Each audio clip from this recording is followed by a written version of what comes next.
Assalamualaikum warahmatullahi wabarakatuh. Baiklah, pada kesempatan hari ini kita akan melanjutkan pembahasan materi tentang sifat-sifat Allah Subhanahu wa Ta'ala yang bertemakan bukti atau dalil kebenaran sifat-sifat Allah Subhanahu wa Ta'ala.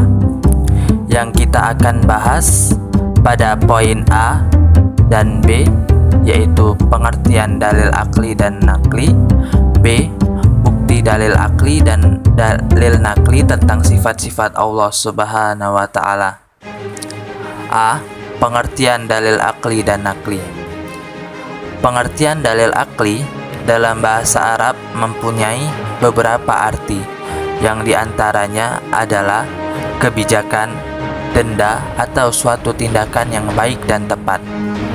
Dalil akli menurut istilah yaitu dalil yang berasal dari akal pikiran manusia dan dapat menuntun manusia dalam memahami keberadaan Allah Subhanahu wa Ta'ala. Adapun pengertian dalil nakli dalam bahasa mempunyai arti satu tempat ke tempat yang lainnya. Dan adapun dalil nakli menurut istilah yaitu dalil yang bersumber dari Al-Quran, As-Sunnah, dan ijma' para ulama intisari Al-Quran dan Sunnah. Bukti dalil akli dan dalil nakli tentang sifat-sifat Allah Subhanahu wa Ta'ala. Yang pertama yaitu sifat wajib wujud, artinya ada, dan sifat mustahil adam, artinya tidak ada. Adapun dalil aklinya, Allah Subhanahu wa Ta'ala itu dapat dibuktikan dengan adanya alam dan seisinya. Contohnya, adanya matahari dan bulan merupakan wujud Allah itu ada. Dan dalil naklinya terdapat dalam surah Al-Imran ayat 2. Yang kedua yaitu sifat wajib qidam, artinya terdahulu, dan sifat mustahil hudus, artinya baru. Dalil aklinya yaitu Allah Subhanahu wa Ta'ala adalah pencipta alam semesta dan Allah lah yang lebih dahulu. Adapun dalil naklinya terdapat dalam surah Al-Hadid ayat 3. Yang ketiga yaitu sifat wajib baqa, artinya kekal, dan sifat mustahil fana, artinya rusak. Adapun dalil aklinya yaitu semua makhluk ciptaan Allah Subhanahu wa Ta'ala akan rusak, sedangkan Allah akan kekal selamanya, tidak akan pernah mati.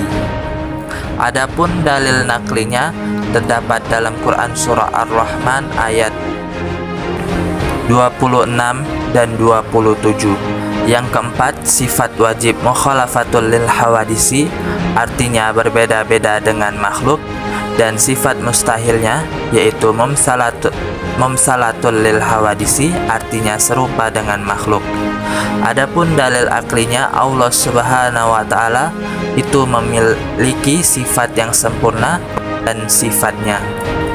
Adapun dalil naklinya terdapat dalam Quran surah Asy-Syu'ara ayat 11. Yang kelima yaitu sifat wajib qiyamuhu binafsihi, artinya berdiri sendiri, dan sifat mustahil yaitu ihtiyajul lil khairi, artinya butuh kepada orang lain. Adapun dalil aklinya yaitu Allah Subhanahu wa Ta'ala sebagai pencipta alam adalah maha kuasa. Dia tidak memerlukan bantuan dan kekuatan lain karena Allah Subhanahu wa Ta'ala mempunyai kekuatan yang ada pada dirinya. Dan dalil naklinya terdapat dalam Quran surah Al-Ankabut ayat 6.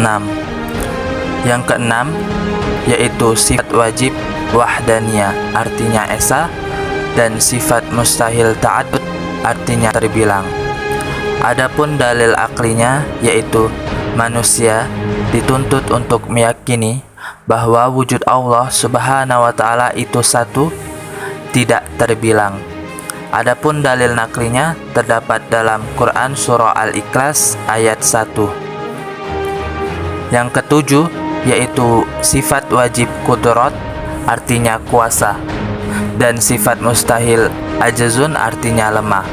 Adapun dalil aklinya yaitu manusia dapat berkuasa, tetapi kekuasaannya sangat terbatas, dan manusia tidak akan dapat mempertahankan dirinya untuk tetap hidup atas kuasa Allah Subhanahu wa Ta'ala di atas segala-galanya. Adapun dalil naklinya terdapat dalam Quran surah Al-Baqarah ayat 20. Yang ke-8 yaitu sifat wajib iradah, artinya berkehendak, dan sifat mustahil karoha, artinya terpaksa. Adapun dalil aklinya yaitu manusia mempunyai kehendak, tetapi jika Allah Subhanahu wa Ta'ala berkehendak, menolaknya, karena Allah Subhanahu wa Ta'ala mempunyai kemauan dan kehendak sendiri dalam menciptakan alam semesta ini.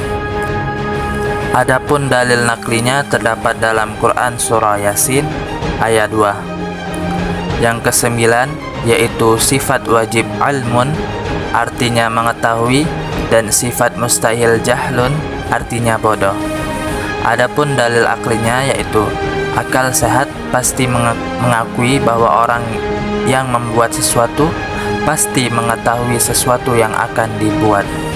Begitu juga dengan Allah Subhanahu wa Ta'ala adalah pencipta alam ini, Dia mengetahui semua ciptaannya. Adapun dalil naklinya terdapat dalam Quran surah Al-Hujurat ayat 16. Yang ke-10 yaitu sifat wajib hayat, artinya hidup, dan sifat mustahil. Adapun dalil aklinya yaitu seluruh kehidupan makhluk tunduk kepada Allah Subhanahu wa Ta'ala, karena Dialah yang mengatur semua kehidupan makhluk hidup, dan Allah Subhanahu wa Ta'ala tidak akan mati dan Dia kekal selamanya.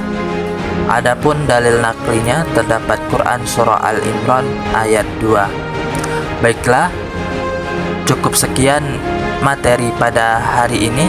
Apabila ada kesalahan kata, kami mohon maaf pada Allah. Kami mohon ampun. Wabillahi taufiq wal hidayah. Wassalamualaikum warahmatullahi wabarakatuh.